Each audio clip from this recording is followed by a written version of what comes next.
Doing this early morning Saturday live stream for you. Was generally doing like the membership only live streams here Saturday morning. But I have plans this morning, so we're just going to live stream here for the public for maybe an hour or so. And then this evening, we're going to come back and we're going to do a live stream for the members only, talking about Michael Barr's recent speech on monetary policy, which actually has a view that is quite different from Michelle Bowman's. So I figured it would be a disservice to this channel to only talk about Michelle Bowman's monetary policy strategies or her thoughts on monetary policy and not include the other FOMC members like Michael Barr, who has also a speech on monetary policy that's actually a bit different from Michelle. So anyway, we're going to cover that in a membership only live stream this evening. So I encourage anybody who is watching this live stream to go and become a member of the channel, and you can join in on that live stream where it'll be memberships only. All the comments will be read and all the questions will be answered. In this live stream today, however, we will be discussing the 4 economic theories that I believe, if you really take into consideration, internalize these things, they really start to explain a lot of the issues that we are seeing within the economy, and then also kind of discredits a lot of people's beliefs out there, or might even solidify a lot of people's beliefs out there when it comes to what they feel the economic forces and what's taking place out there. All right, great to see you guys this morning. 34 of you. As soon as you come into the live stream, hit that like button. The YouTube algorithm will pick up the video and start spreading it around for more people to join in. Hey, what's up, man? Good morning from Lakeland, Florida. Hey, it's great to see you, Kevin. All right, man. Good morning from Washington. Yo, UE. What's up? What it be, buddy? All right. How's it going this morning, Rich? Morning, Simon. Do you think there will be a recession despite the expected rate cuts? I do think that. All right, Karen, give me just a second there, and I'll come right back to that question. Salutations from Vegas. Good morning, everyone. All right, Rick. All right, or is that Kareem? I'm sorry, I don't have my glasses. That's not Karen. It says Kareem, doesn't it? I'm sorry, brother. This is Kareem. All right, sorry. All right, do I think there will be a recession despite the expected rate cuts? Very interesting. You know, it's been a while now that I have been saying this, and I pretty much stuck to this the entire time, and that I said this would probably be one of the first times you ever seen a recessionless recession, right? And so, like, is there going to be a recession? Well, I mean, obviously there's a downturn taking place. I work retail for a living, and I can tell you right now, there is definitely a recession in the retail end of things. It's slow. It is very slow. Yes, it is wintertime, and typically at a lumberyard hardware store, the wintertime is a slow part of the season. But when I talk to the other people who I work with, the other guys who have been in this game for 20 years, they're saying the same thing, that this feels as bad as the great financial crisis. And so if there's going to be a recession, to me, I feel like we're already in one. And in that sense, why isn't it being declared a recession? Is it technically not a recession? Is it just a recession when everybody starts to lose their job and corporations get bailed out? Like, what is it that's going to be like the impact of a recession? Like, I think we are in a recession, and this is the first recessionless recession we have ever experienced. And I know that's kind of confusing to think, but the bailout has already taken place. Like, everybody was loaded up on cash, right? Excess savings, whatever the hell that's supposed to mean. Like, you have money beyond the money you already have, like excessive money. What is that? Excess savings. Okay.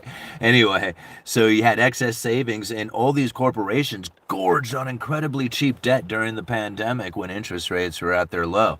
So can they get carried through? Well, maybe the viable companies can, and the ones that are zombie corporations who shouldn't exist in the first place, they are getting their heads knocked off. You can see that there is a trimming of the fat, so to speak, and people are losing their jobs, and the service industry is starting to not complain about not having workers, right? So all these things are taking place all at the same time, and it's very much like I had predicted. How bad this gets, I don't know, you know.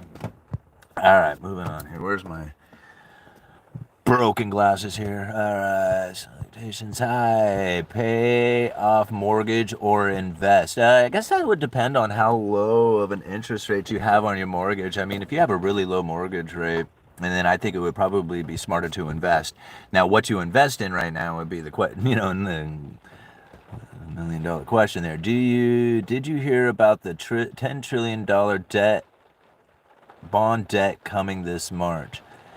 I mean, I always hear about this debt. Like like ever since I was a little tiny kid, I remember like my social studies teacher talking, he was like, if you took $100 bills and threw them into a bottomless pit for, you would never be able to pay off the debt. And I'm like, oh, wow, man, this is like, and so I don't know what I think about the debt. Like the debt is already unsustainable. Like it's obviously unsustainable. How long it's unsustainable for, I mean, or until it's unsustainable, I don't know how far that can go.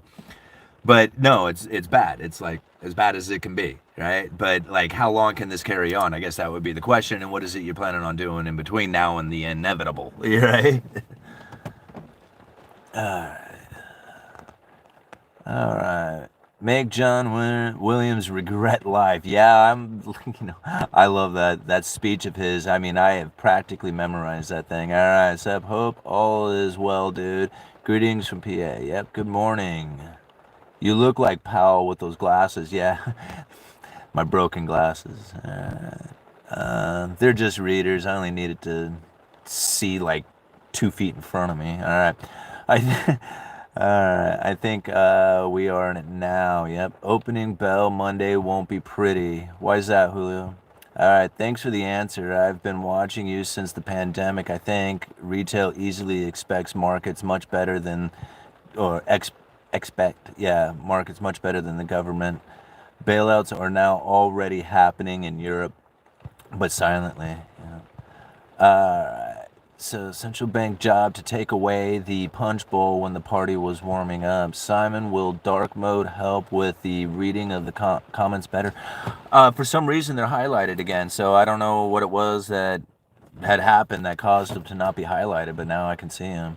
All right, start small business now while other companies are going under. Yeah, Rick, that's actually something to think about. Like my buddy, he is like all kind of panicked about he has a food cart, and he's kind of panicking about it. It's like, man, things are slow, whatever. Am I going to be able to make it through and all this other stuff? And I'm like, bro, just, you know your business, man, to stick it out, do as hard, work it as hard as you can, when it's it. But, keep going, because if you can get through this, think about it, man. This is going to be like the slow time. If you can get through the slow time, then you're going to have a viable business on the other side of it, And so that's kind of the way I see it on that. Alrighty, guys. So there is so many questions. Hey, Brody, what's happening, man? There are so many questions, or not questions, but comments. Oh, here we got to the bottom. Never mind. I was just gonna say, Broken Glasses Club Unite. I need to get mine fixed too. Same, just readers. Yeah, that's why I ain't stressing it. I got a bunch of them around, and I got 2 pairs with broken, and some of them aren't. I don't even know where most of them are. All right, let's talk about some of these economic theories. Like, those of you who follow me on this channel know that I talk about the Canon Effect all the time. Like, to me, like, going through and reading this particular essay right here, all right, Cantion's theory is probably one of the most outstanding pieces of literature when it comes to understanding economic forces. Now, this book is way out of date. Like, I mean, this thing is hundreds of years old, right? And so when we think about the theories that were taking place back in the 1700s, I mean, they were talking about horses and wagons and villages and like hat makers, and stuff like that. We have airplanes and cell phones and cryptocurrencies and all kinds of stuff. So it makes it very different. But some of the deep down rooted economic forces that Cantillon describes within his essay, you can recognize today. And it's so worth it to spend the time to read at least the few chapters. It's 3 chapters, the increase and decrease of money to the state. And there's 3 of them, and the further reflections upon that topic. Those 3 chapters, talking about the increase and decrease of money to the state, explain so much so much about why you are seeing some of the things that you are seeing, like the manufacturing that just cannot seem to come back to the United States, no matter how much reinvestment and belief and trying and forcing. It doesn't seem to want to take hold back here in the United States, is because the economic forces that are at play right now just simply won't allow it. And you can actually see these economic forces at play over in China. I mean, you think about it, China has a fiat currency just like everybody else does, but they're suffering a major deflationary scenario, and everybody wants to scream inflation, you only have inflation in fiat currencies or something like that. But just take a look at China right now. They're suffering in a deflationary scenario. And so it's not just a matter of fiat currencies. There's economic forces out there. It's not just a matter of politics. They are interacting with the economic forces that are out there. So understanding these economic forces is absolutely critical to knowing why it is that some of the things are in the condition that they are in. So when we think about the Cantillon effect, I mean, typically the Cantillon effect is simply just the expansion of money coming in a particular direction, that new money, right? When that comes in a particular channel, those people who have first access to that money get to spend it at face value. By the time that money begins to enter the system, it will start driving a wedge between the rich and the poor, as the people at the end of the line do not have access to the money yet, but yet the prices are starting to increase due to the added consumption coming from the new money at the particular channel that it is coming in at. So ultimately, if this continues on, what you will have is a continued separation between the rich and the poor. Now, that's kind of the Cantillon described in a nutshell, real simply, but it's much, much deeper than that, because what Richard Cantillon goes on to explain is how this new money coming into the system and starts driving up the consumption. This is important to understand, because a lot of people just want to look at the new money coming in and saying new money drives up prices, right? Yeah, okay, that's true, but it doesn't really drive up prices. What it does is it drives up consumption. And that's a big difference inside of it, because the added consumption is then what's driving up the prices. Supply and demand imbalances begin to take place. And this is much easier to understand it in this fashion, because then you can go back and you can look at like quantitative easing 1, 2, 3, and 4 and realize why it is that all this money expansion, right? A balance sheet of the Federal Reserve going from $850 billion to over $4.5 trillion. It was like, I think it went up to like, what, 4.7 or something like that? Did not create the inflation scenario that the Federal Reserve was looking for. It was by far, on a percentage basis, way more money being printed back then than it had been just recently. That's something to think about. Yes, dollar-wise, more money had been printed just recently, but on a percentage basis, far more back during the Great Financial Crisis. But it didn't produce the inflation scenario that the Federal Reserve was looking for, because most of that money sat on the balance sheets of the big banks. It never really entered the system. And that's important to understand. Just because the money gets printed doesn't necessarily mean that it's going to cause inflation, right? What ends up happening is that if you can create the consumption from it, right? And that's typically what the Federal Reserve would be trying to do by lowering interest rates, is sparking that consumption, getting people to go out there and borrow money to buy houses and cars and go on vacation and stuff like that. So this added consumption is really what starts driving up the prices. And now, so if you can imagine back in Cantillon's day, when this new money started coming in, and he was recognizing this new money coming in, and he described it from like a silver mine coming into existence or something like that, or coming online, so to speak. And the people who have first access to that silver, the miners, the mine owners, the people who the miners are spending their money on, like the carpenters and the tailors, the butchers, the people who they're wanting to like enjoy their new money, so they're buying this new stuff, right? So all this added consumption from the new money coming in starts driving up the prices because of the supply-demand imbalances that starts taking place. And now foreign competition can say, hey, I make that kind of product.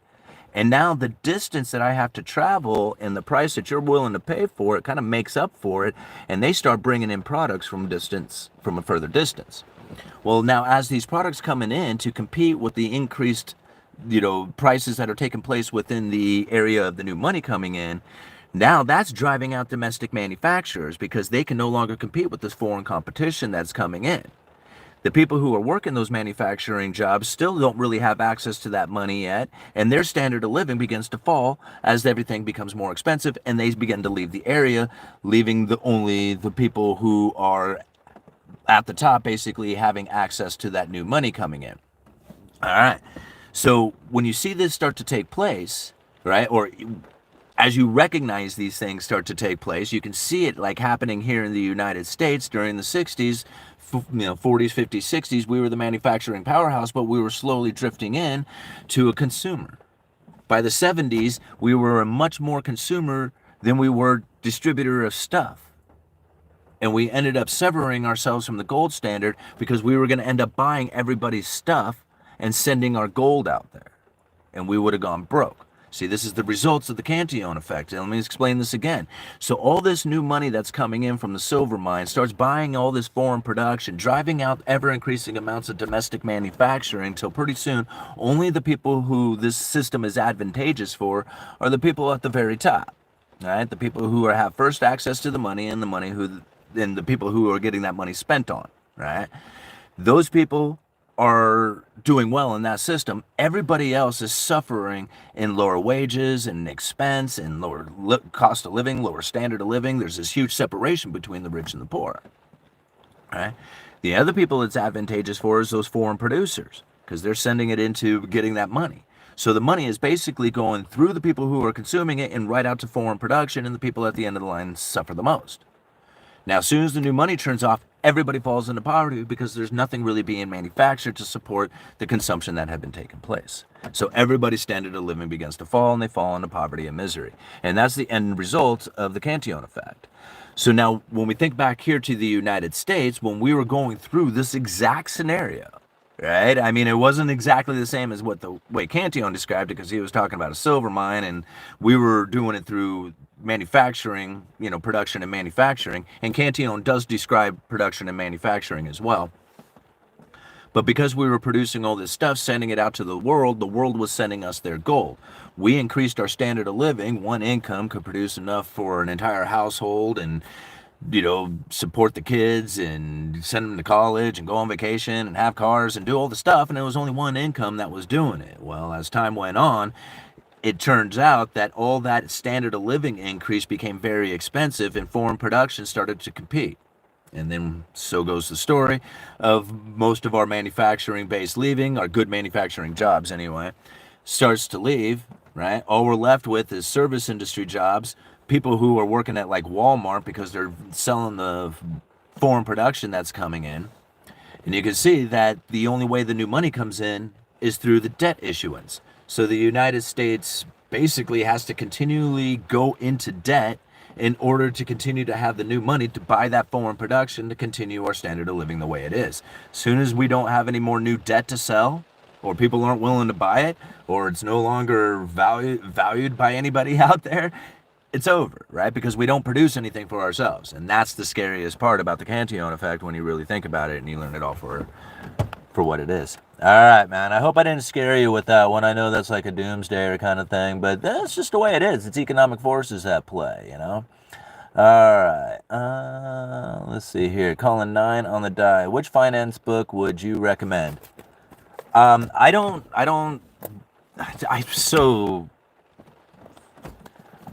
like to admit it. I don't read books, right? I really have a difficult time getting through an entire book, especially like, if it's this thick, it's just like intimidating to me. I don't get it. Like, I mean, I had very trouble, reading when I was in high school, all the way through school, right? I had like learning disabilities and dyslexias and just reading comprehension issues and stuff like that. So I don't read books. I've read The Creature from Jekyll Island. I've read The Cantillon Effect or The Cantillon Theories. I've read an insane amount of Federal Reserve speeches and documents and literature on stuff like that. I've listened to a lot of economists out there, but as far as like reading a library full of books or something like that, I haven't done it. I didn't do that part. But I did like pick up a lot of stuff from a lot of different people. Like, I never once ever thought that this person's view is invalid to me. I would always listen to it, and even if I disagreed, I figured there was probably a piece of nugget of information or something in there that I could use. And so that's how I kind of learned, is I just, for 15 plus years now, every day, if there was something that was said or spoken that I didn't understand, I would just research it. Like, literally, when I was watching, It was in '07, great financial crisis. My house is very, like, I'm trying to figure out why I'm going underwater on my house and why I can't make the payments. And so I'm on CNBC and I'm hearing them talk about mortgage-backed securities and credit default swaps. And I literally, I turned off the TV. I went to my computer. I typed into Google, what is a mortgage-backed security?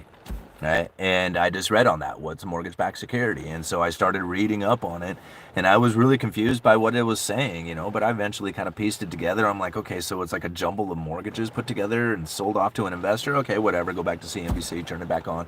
Credit default swap. Okay, what's a credit default swap? Literally, this is what I did, and I just kept doing that, and I never really stopped. That's just how I pretty much learned everything. So as I was reading Fed speeches and stuff, and if I read like a paragraph and I just couldn't understand what they were trying to say in the paragraph, I would read it over and over again and break it all down until I understood exactly what it was that they were talking about.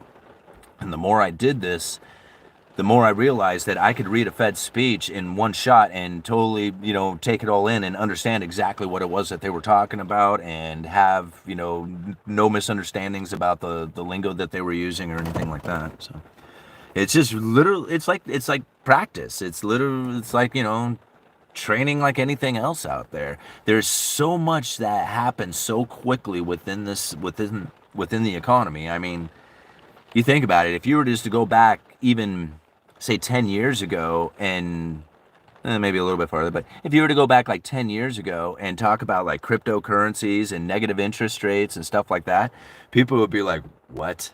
No way.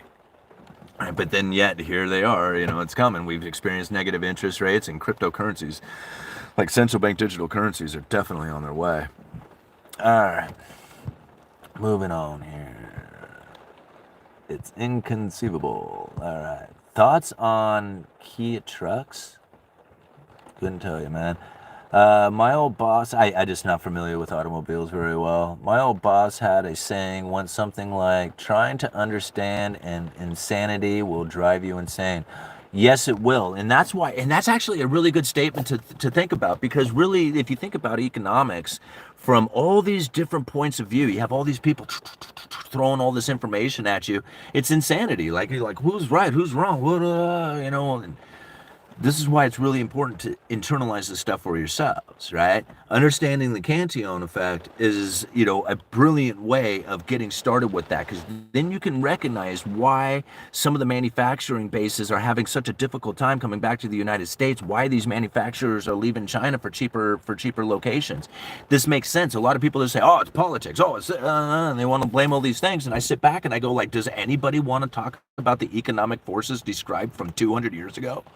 No? All right, well, you all can believe that it's politics or it's whatever it is, I mean, you don't want to believe that it's a higher standard of living that's driving out the domestic manufacturers, finding cheaper locations. I mean, you don't want to think that way, right? All right, I mean, because I don't see economists or anybody's opinion ever saying that. They always want to just, like, I guess maybe they're right and they have, like, a political belief that's actually, when you give it that meaning, is correct. I mean, who am I to argue that, right? I mean, who am I to say that their political view and giving it the meaning that their political decisions that have been made in that country are driving the manufacturers out of the nation? Like, who am I to change that belief of them, right? I'm not. Right? I'm not trying to change that belief. What I'm trying to say is that I recognize it from an economic force that's above that, right? It's like saying that the dude, like, remember, like we were talking about, a hammer flies off of the second-story building and hits a dude on the ground, right, who was supposed to be the ground man helping out working, and everybody says that dude killed him, and I would say, man, isn't it gravity that killed him? I mean, really, ultimately, it was an economic force or it was a natural force that brought the hammer down at an excessive speed that smashed the dude in the head. If he was aware of that and more aware of that and knows that hammer coming down off a second-story building could kill him, then he would not be standing in the position that he was in, right? Making that decision for himself. Saying, I know the forces of nature and I ain't doing this, just like the economic forces that are out there, right? So there's all kinds of blame and meaning and stuff like that you can put out there, but really when it comes down to it, you got to think, what is it that's really happening here?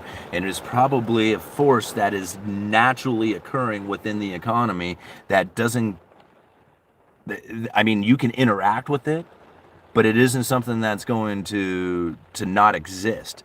right? It's like flying a plane. Everybody says, well, you can fly a plane, right? Does that mean that gravity doesn't exist? Well, it doesn't exist until you run out of fuel, then it exists, right? You know?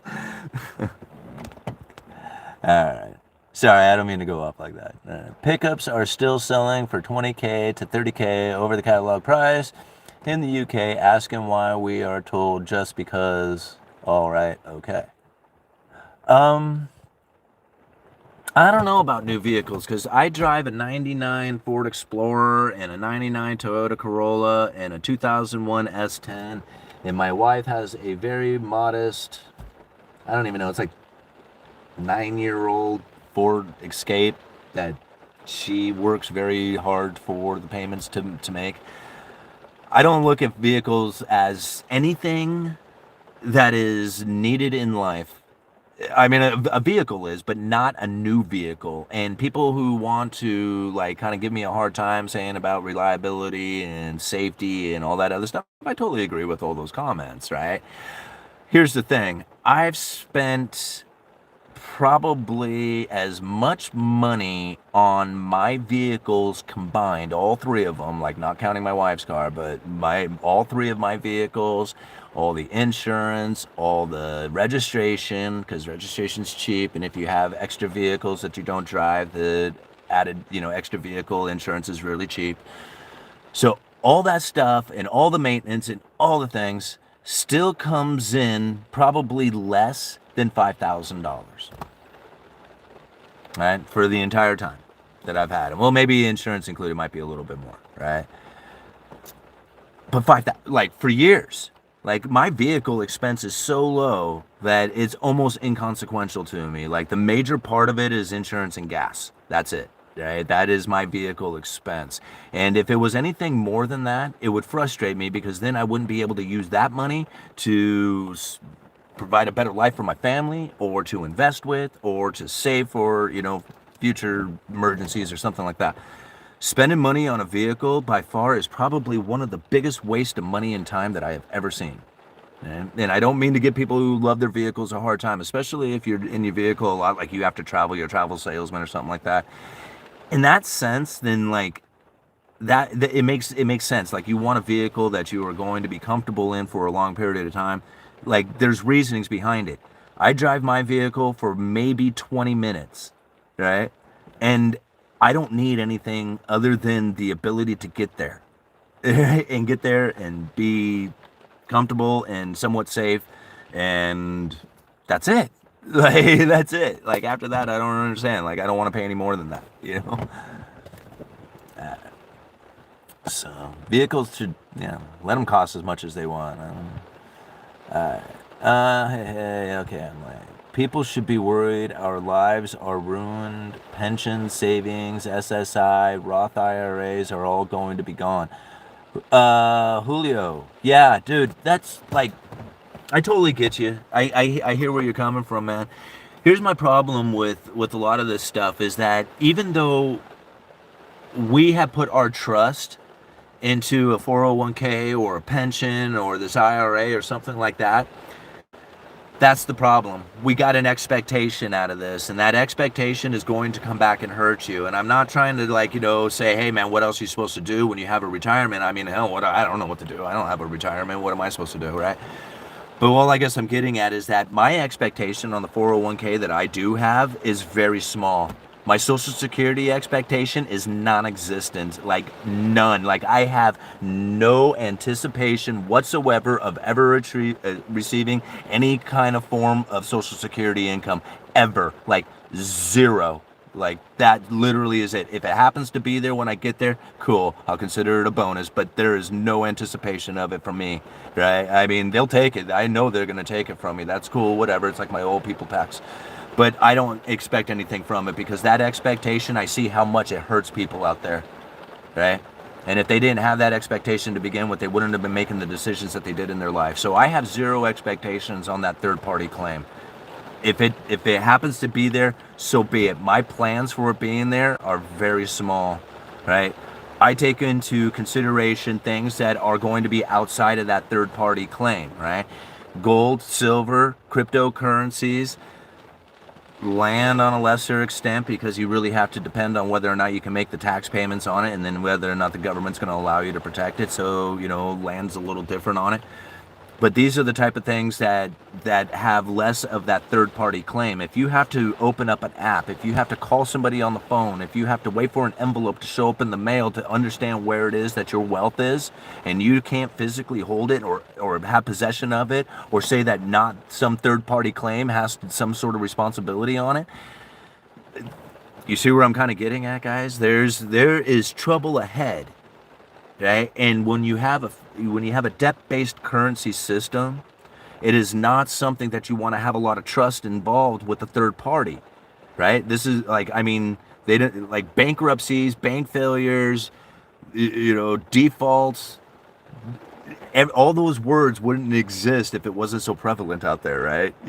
So this is where I'm kind of getting at, is that you want to be like away from the third party as much as you can, as you feel comfortable with, right? You don't want everything. I have a 401k, I own stocks, I own, stuff that is going to be in that third party claim, but I also own silver, I also own cryptos, I'm trying to buy a house, So it's like, take your considerations where your risks are at and how much, you're willing to take on for your own self, your own security, your own responsibilities, right? And not somebody else's responsibility, like a 401k or a pension or something like that. Is right on. We got 172 people watching right now. It's 64 likes. Come on, guys, go hit that like button. Let's get it up to 164 here in the next 10 minutes. All right, question. Can you talk about the new Green Deal and if it's even possible? I believe we would need new power lines and a way to make it possible. Well, if I actually believe that the new Green Deal was anything other than some kind of political corporate combination cahoots in order to, I don't, okay. I'm not going to get into the new Green Deal because it's more political minded than anything, in my opinion. There is no better system that you will find out there than the free market capitalist system. Okay? And that is what will bring the most efficient products to the market, the ones that the market wants at the most reasonable price. This is capitalism, right?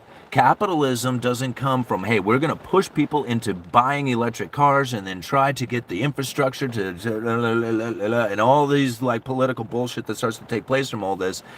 This isn't, to me, it's just like, okay, yeah, well, I'm going to sit back and watch the economic forces bite you in the ass from this, right? Now, I can't tell you what's going to come from it. I don't know how far they're going to push it. I can't tell you what the repercussions from all that's going to be. All I can say is that as it's beginning to take place and people are starting to misunderstand what it is that's going on during the time, I'm going to be able to call them out. Very much like I see the bullwhip effect affecting shipping right now, right? So here's something that I was, I wish I had written down the articles now. Man, I can't remember the name of the company that's laying off a bunch of people right now, but they're a big freight outfit, and man, I can't recall it.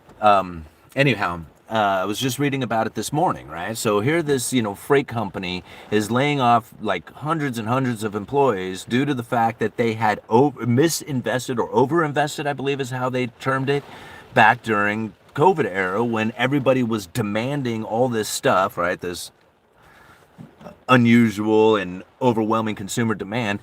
Well, all this freight was super expensive to ship around, right? So these freighters out there, these people, these shippers, right? These people who transport stuff, they were making a killing out of it, right? So they had all this money, they invested into ways that they probably shouldn't have, right? This malinvestment, whether it was in facilities and people and all kinds of stuff, maybe who knows what it is that they invested in, just like everybody else does. But this, what in turn came from it, is now when the shipping came down, is that they could no longer afford to stay in operation because of all this malinvestment that they had gone in during a time in which that they thought shipping was going to be very expensive. Does that kind of make sense? This is the bullwhip effect, the misunderstanding of where the demand is and how much actual supply is within the supply chain at the time. And this is very difficult for people to understand. And so when you have a huge demand pick up over on the consumer side of things, right? And this ripple starts to go through the distribution network, through the wholesalers, through the distributors, through the retail, all the people, right? All the way up to the manufacturers. They see this sudden burst in consumerism that's taken place, right? Well, it was a severing of the supply chain and a stimulus check, right? But they didn't recognize it as that. They thought that this was a legitimate deal taking place, right? All these orders coming through. So they ramp up production, right? Start sending all this stuff into the supply, right? All this stuff needs to be shipped around. There's not enough shippers to do it. Investment starts pouring into shippers, right? Well, all this stuff eventually makes it through, and then boom, all of a sudden there's no more freight. And these shippers who had invested into their companies are now out of business or going out of business. They wonder what it is that they're supposed to do, right? There's nothing you can do. Like Yellow, remember trucking Yellow just recently went out.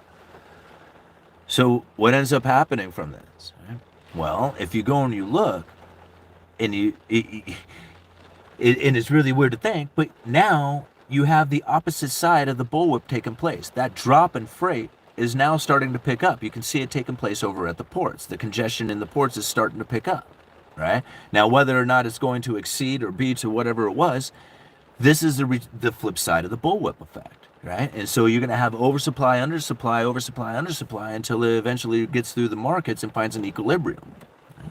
And this is really difficult to understand because not everything happens all at once to all these different parts of the industries, all the different parts of the economy. Something like lumber, it happened real quick. A few years later, it was eggs. Now we're finding things like in freight. Pretty soon we're going to see stuff in like labor. It happens to all different parts of the economy, oversupply, undersupply, oversupply. And if you recognize the bullwhip effect, then you can see these things taking place. And again, you can blame it on whatever you want. You can blame it on interest rates, you can blame it on whatever, but if you recognize it for what it is, as far as the economic forces, and know that they're going to be happening out there, well, then you can start seeing it for what it is. Yes, the politics do involve themselves with it, and yes, environment, all the other stuff is all taking place as well. But when you see the bullwhip effect, then you recognize it. You're like, man, that's it.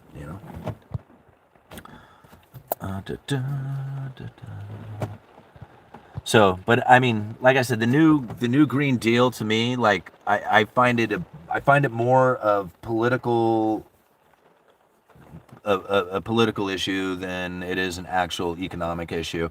And I know people are going to shake their heads at that one too, and whatever. I mean, I just like I don't try to disagree with the idea that politics are involved with economics. But I am very much in disagreement that politics drives economics, right? They are very much involved. They would not be able to behave in the way that they do if it wasn't for the fact that the economy is in the condition it is in. That's something to think about. Like, they would not be able to operate in the condition that they would not be operate the way they do if the economy was not in the condition it is in. And so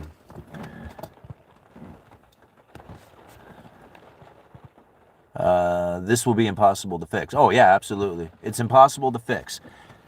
Yes. Thank you for accepting that. This is impossible to fix. There is nobody you can vote for. The great glorious Trump is not going to come in and fix the economy, right? That is not going to take place. There is no way that he can reverse the economic forces that are at play, right? Can he interact with them? Can he make things a little bit better? Can he make it appear as if things have changed? Sure. Change, whatever. Have we ever seen a time in which that a robust manufacturing has come back to the United States in a way that is sustainable? Ever? Like my entire life, I've heard this, but never once have you seen it. And so there's no fixing this. This is just they're going to interact with the economy.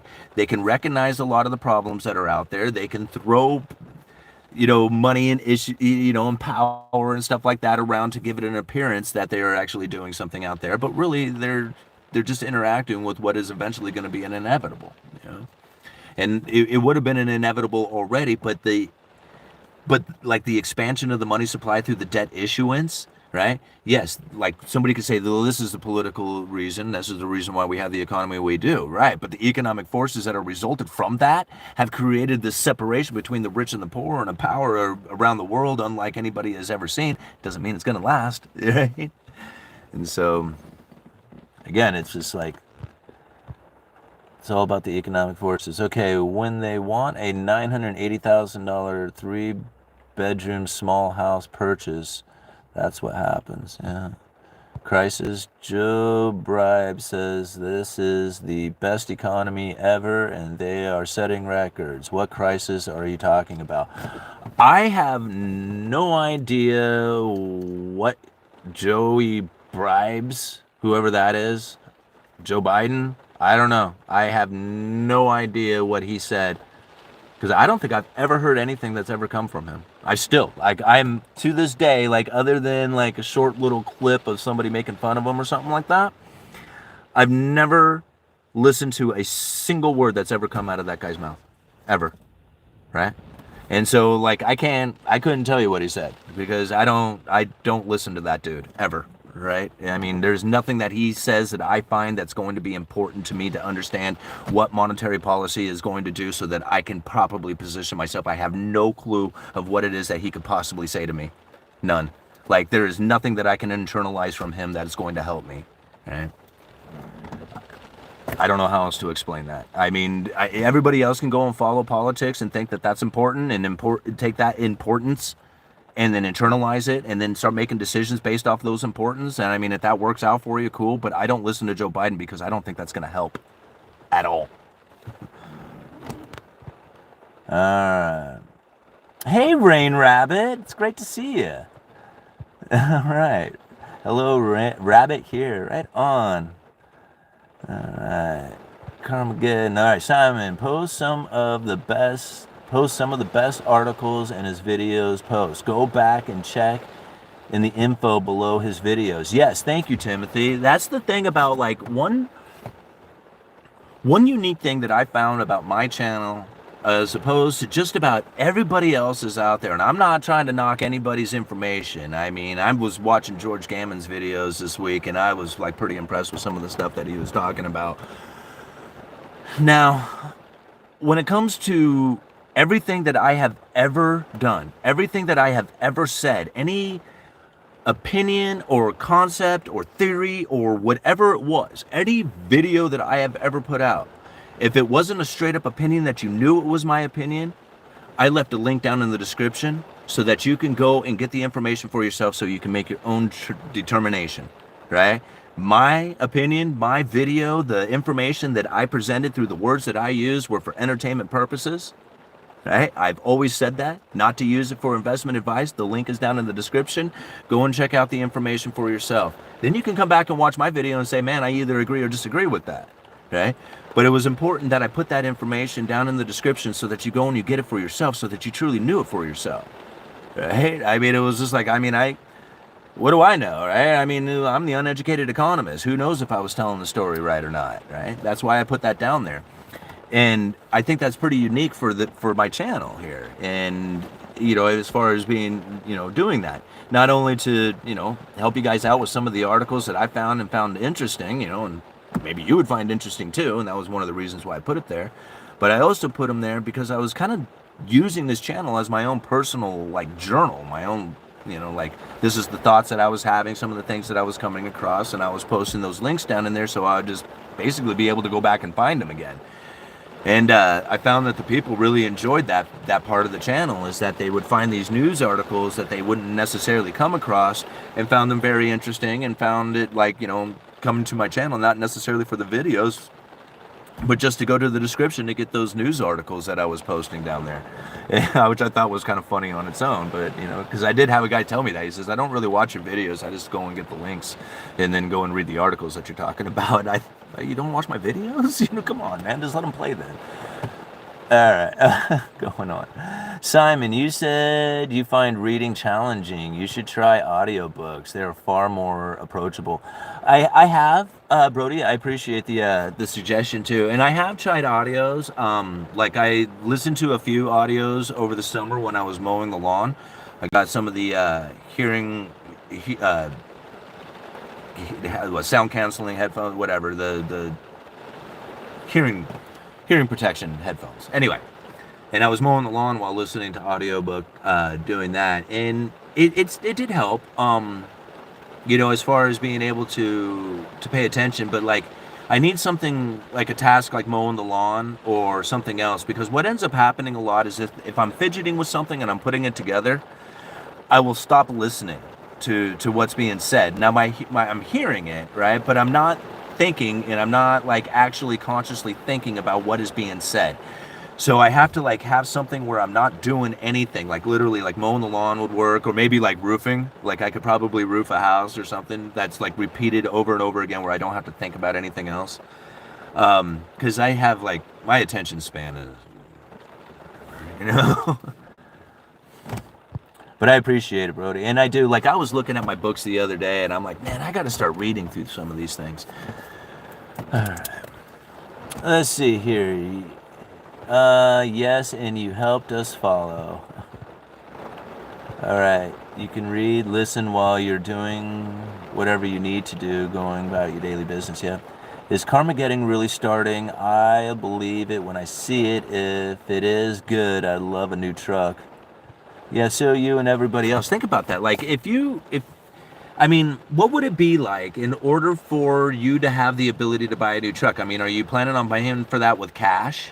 Because if you are planning on paying for it with cash, then you're probably going to be experiencing a liquidity crisis, which means that you're maybe a little nervous about spending all that money on a new truck, right?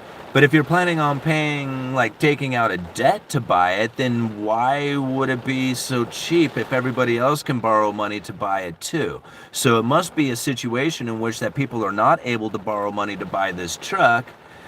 And if you have the ability to buy the truck, that must mean that you have cash when nobody else does, which means that we're probably in a liquidity crisis, which means you probably wouldn't want to buy the truck in the first place, right? I don't know. That's just me. And, you know, I would like a new truck too. In fact, I don't want a new truck. I want a new Camaro. All right. 2 years ago, digital currencies. All right. The more you understand how the experts gets paid, the more you understand why they say what they say. Yep, that's right. That is so right. You know, that's the thing about it. It's like, you know, I know I could be making a hell of a lot more money here on YouTube. I mean, every day I have people who want to sponsor the channel. They offer a ridiculous amount of money to do it. And I could be doing it every single day, and I could be making money, way more money than I'm making off of YouTube right now. In fact, YouTube doesn't even really love me anymore. So, I mean, you guys, I love me, but the YouTube algorithm, ad revenue, and all that other stuff is pretty much like giving me the finger, right? They're like, yeah, we don't care, right? And so I recognize that there is other YouTubers out there who have put themselves in a position in which that they have that cash that's rolling in through sponsorships. And man, it is just, it's so enticing. It is so enticing. I've done it in the past, and it is easy money, and it's fast money, and it's a lot of it, right? But it isn't real. I mean, I don't find it authentic. I can't even produce a video that allows me to feel authentic while I'm doing it. Like, even if it was a product that I would believe in, it's just the fact that it's happening. The only thing that I could sponsor is myself. That's why I sponsor the channel, the membership channels for the live streams, like the one that we're going to do later on this evening, right? Where we break down the speeches, we go through these things and make it so that everybody who is listening to it can understand what it is that is happening within this economy, what's happening within the monetary understandings of the people who are voting on this policy. Yeah. But if I was doing sponsorships all the time, then that's where my mind would be going. It would be thinking about that. And it's just like, I don't think it's worth it to you. Yeah. And I mean, as far as what I was doing on this channel, I've never changed anything about what I'm doing. Right. But everything about YouTube's changing, you know, and so it's just like, I can't stay consistent. I got to do something that's different if I'm going to continue on with this, right? Because like, it sucks. You know, there was a time when I looked at this and I thought, man, this is going to be the way that I'm going to be, like, you know, got my retirement, I'm going to be making it, I'll like get my life in. Now it's just like, I wonder if it's even worth doing it. You know, of course it's worth doing it because of how much I learn and how much I enjoy it, and doing stuff like this is just like, it's like, I mean, I can't imagine myself doing anything else. But the reward that I get from it from YouTube is just like, you know, they don't care anymore, you know. So, here we go. All right. The more you understand, oh yeah. CBRA lots. They're full, especially storage lots. Huh. All right. We are in the age of too much information. Our brains can't handle 14 different angles on everything. It's no wonder everyone is an analysis paralysis. Yeah, I totally agree. And I get that way sometimes too, especially when I'm trying to find some content some updated content, something that's like really, like on the people's minds that I want to talk about. And you're taking in all this information, and pretty soon it's just like, it's an overload, and you're like, oh man, I can't even like put any of these pieces together, and you have to just kind of set it all aside and just walk away from it for a minute. But this is the way it is, like in a constant, like it's one of the reasons why I enjoy doing what I'm doing too, is because I don't really take in other people's beliefs in as much as I take in my own beliefs, like my own understanding of things. Even though I'm listening to somebody out there who has a lot of credibility, they've been in the game a long time. They talk the talk. They're on the news. They're doing all the stuff. They're saying all the things, right? And everybody is. Looks like the family's taking off. Everybody is in like, this understanding that this dude really, or this person really, really knows what they're talking about. And I'm listening to him and I'm like, I don't agree with that. I don't agree. Everything that they are just talking about, they're not considering an average 2% inflation over time. Is some of the things like that's what I think, when I hear them. And I'm thinking, so everything that they say after that, if they're talking about a 2% Fed target, then I don't believe anything else they have to say, but yet everybody else does. And they will go on. And everybody is just like, everybody in the room is fixated on every little word that they're saying. I'm like, they're wrong. They're wrong, and for me, in my belief of the system and how it works and everything that I've studied, countless amounts of speeches and documents and stuff like that coming from the Federal Reserve, is just like, I don't believe a lot of these, famous so-called experts out there. I'm sorry, I disagree. I've listened to too many of them talk about the lumber industry and completely miss it. And I'm like, man, you got to just take a few minutes, go watch the Uneducated Economist. You guys will be cleared up on the lumber industry. You won't be sounding like idiots no more on TV, right? And that's like, I don't mean to call them that because I don't like calling people's names, but dang, that's what they sound like when I'm sitting there listening to them. And I'm like, they're so wrong. They're like, everything they're saying is wrong, and they're spreading misinformation, and everybody believes that. And to this day, still people have a misunderstanding of what happened within the lumber industry unless they go back and review my videos. All right. People need narrative stories to understand situations. Politics is far easier to repackage as a story. Economics is harder. Absolutely it is. And that's why I keep telling the story I do, and why I keep reiterating some of the things that I've talked about, like, talking about them special purpose vehicles, bailing out the corporations. Nobody wants to talk about that stuff, but I am not going to let it die. I am going to keep saying it over and over again. It's going to be part of my economic theories forever. Because if people don't remember it, it will fade away into history and nobody will ever know it, right? Only a handful of people, the bankers, the people who are like, we did it, man.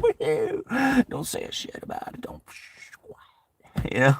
And like people just accept it, and like I'm not accepting of it. Like I would sit in a room and I'd be asking John Williams, it's just like, bro, how come you all don't talk about those special purpose vehicles bailing out the corporations, and now they all have enough money to get you through a recession except for the zombie corporations? Can you please explain that to me? Right? Nobody asks questions like that. All right, moving on here. Not seeing overflowing lots where I'm at. I love when people who have been voting for collectivism, communism for 60 years suddenly don't want to talk politics in regards to the current situation. I don't know.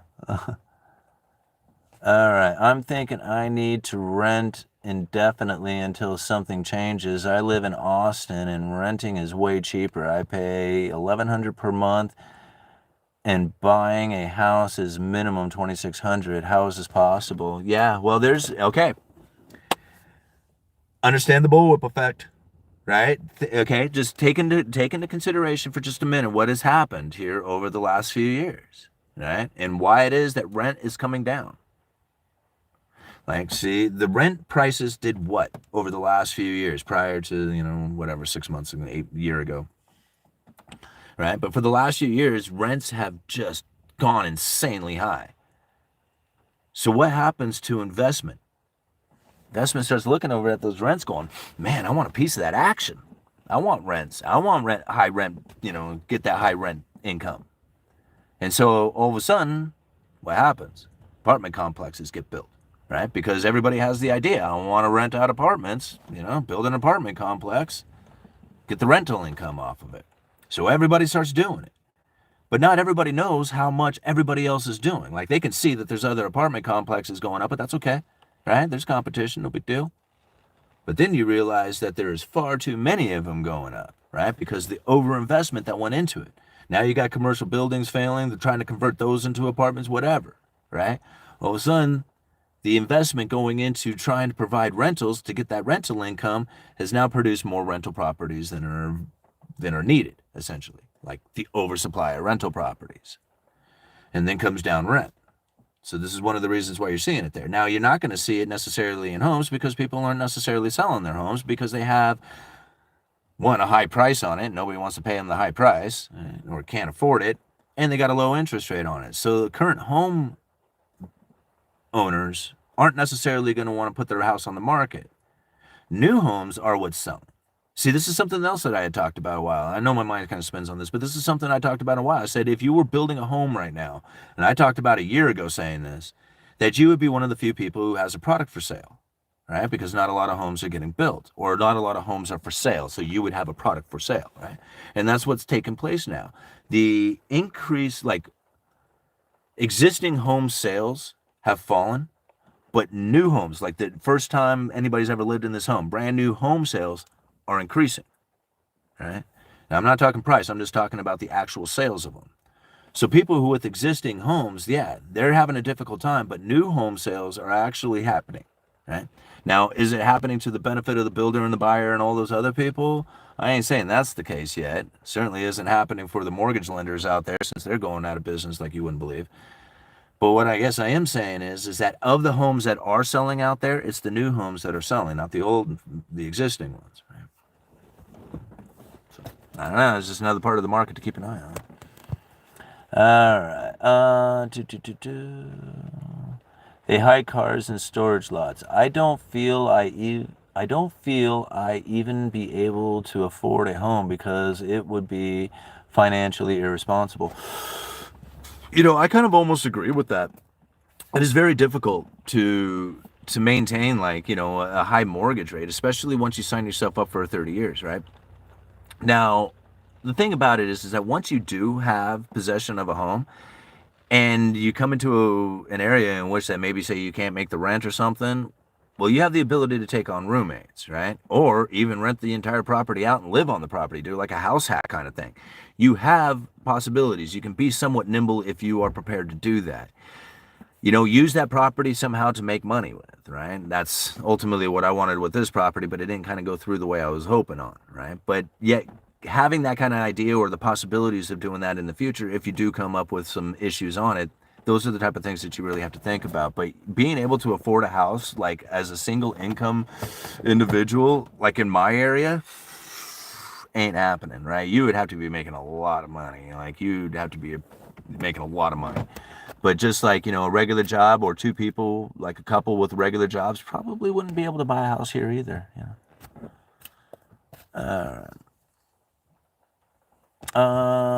If retail car prices are down 25% plus 25+% by June 30th, then Carmageddon will have started. It hasn't started yet. That is the cold, hard truth. Okay, so, I guess this is the question behind it, though. It's just like, what would be the reasonings behind that? Like, I am not denying that there could be a Carmageddon and that there would be 25% drop in retail prices and all that other stuff. What would be the reasonings behind that, right? Is there a liquidity crisis taking place at the time? I do anticipate one coming. I still feel that the Treasury is going to be stepping up with a bond buyback program at some point here this year, right? Everything seems to be lining up for it. Everybody's talking about the banking running out of money and all kinds of stuff like that. And I'm like, I I don't think so. Like, I don't think there's going to be a banking crisis. I think the Federal Reserve is preparing these banks and getting the Treasury, or the Treasury is preparing, the banks are preparing, everybody's preparing for a tight liquidity crisis, tight liquidity out there, bond markets like not functioning as well as they had. I mean, I think that they're getting prepared for that moment, right? Now, how bad that's going to be and to what extent, what that's going to look like, what programs they released at the time, I don't know. Like, I don't know what the Fed is planning on doing. Like, they have tools in their toolbox that nobody's ever heard of or seen before, right? This bank term funding program, they said, like I love it. When Silicon Valley Bank failed, they said that they created the bank term funding program, right? I actually read that, and I read it over and over again. I can't remember exactly where, but it was stated they created this bank term funding program in response to the Silicon Valley Bank. And I'm like, that's horseshit. No way. That bank term funding program was already established, right? They knew that they would need that tool, right? They had that set up ready, knowing that if there was a bank failure to take place, that they would deploy it. It wasn't created for Silicon Valley Bank. It was created in response to banking crisis that they know is going to be taking place. Just like the future ones out there and the programs that they have to respond to those as well. I think about it, like even Ben Bernanke, like everybody wants to go back and like look at Ben Bernanke saying that the mortgage crisis is secluded to the subprime, right? And everybody says, look, the Fed lied, they're wrong, whatever. Okay, I totally agree with that. And I agree that it was not secluded to just the subprime mortgages whatsoever. However, what I do find quite surprising is that nobody wants to talk about how organized, how well prepared, and how extensively the Fed responded to that. How could they have missed it and then responded in such a big way? They can't. There's no way. They lied about them not knowing. That's what they lied about, right? They didn't miss it. They were like, oh, I didn't know what was happening. And they were lying about that, right? Straight up. Because if they told you the truth, people would have flipped out. So they said, oh, no, we're pretty sure we got it isolated to the subprime mortgages. You guys got that thing prepared, right? You got QE ready. Yeah, we got it secluded to the subprime mortgages. We're cool. I mean, that's really how it went down. Think about it. Like, remember Kudlow? This is another, like, it's kind of a similar thing. Remember Kudlow? In response to, like, the first couple of cases of COVID that popped up here in the United States. And he was out there, I don't want to say we have this thing isolated, but we got it isolated. It's isolated. It's an isolated thing. We have it isolated. I'm not going to say that, but that's what it is. We're isolated. And then from that point on, it was just like the whole country blew up with COVID. It was just like, it was a straight up lie. Like, there was no way that it was isolated, right? Like, he could not have possibly have known that. He was just straight up lying through his teeth. Yeah. But that's what I believe Ben Bernanke was doing right then, was lying about knowing about it. Right? Because if they admitted knowing about it, the people would have flipped out, the markets would have lost their shit, and they would never have been able to deploy the QE like they did. And then everybody thought the QE was just some sort of spontaneous response. It wasn't. They had that planned. I mean, they had that plan from way back in 6 years earlier, from his deflationary speech that he talked about, buying assets and, putting out the credible threats, using job owning. See, to me, it was like, that story, that narrative makes so much more sense to me than the Fed screwed up, right? Because to me, it was just like, how could they possibly have screwed up and have that much ability to deploy so much stuff without having like some sort of strategy behind it all? Like preliminary understanding of what was about ready to take place. It's just like, I can't see that. Like, I mean, all these documents and everything I read and everything I see about it, they like nobody who follows economics out there seems to want to speak in the mindset and the strategy of the Federal Reserve, right? I mean, that's what I did, is I tried to get in the head of the Federal Reserve, right? Like I'm not appreciative of them. I don't like any of this stuff that's going on. I don't like the separation between the rich and the poor. I don't like, the crony capitalism stuff that happens out there. But it's not for me to care whether or not it's a good or bad thing. It's for me to do the best I can for myself with the information that I've gotten from it. And all this talk about how the Federal Reserve doesn't know what they are doing, I can't get. That's not true, man. They definitely know what they're doing, and having people misunderstand their strategies is part of their strategy. Right? They want people to be misunderstanding of it. They want people to have a higher inflation expectation because it was the major problem that they needed to solve. John Williams can't, he has to eat those words now, right? Because I won't let him not, I'll repeat them every single day if I have to.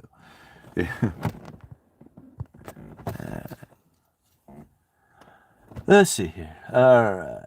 So what do we cover? We cover bullwhip effect. We cover Cantillon. What else do we need to talk about? We need to get into like Gresham's law. We need to talk about Triffin's dilemma. All right. Let's see here. First bank, then infrastructure. I have never made one single car payment in my whole life. No day. Well, good for you. Vehicles are just transport. The trouble is here in the UK, they are busy banning gas and diesel. Do you think we get an asset price crash in the foreseeable future, or can secular bull continue through the recession somehow? Um, I mean, I guess ultimately, I guess that would depend on how bad that liquidity crisis gets. Like if it starts really impacting the people in which that they're no longer being able to make their debt payments with, and they're going to start selling off their toys, their assets and everything. So in that sense, then yes, you would see asset prices coming down. But if the liquidity crisis doesn't grow that big and people continue to have a job, or at least if they get laid off, go and find a job that continues to allow them to make their payments, may not enjoy any kind of leisure or anything in their life or any kind of luxuries, but they might be able to make their payments, then you might not see the asset prices come down in that dramatic fashion.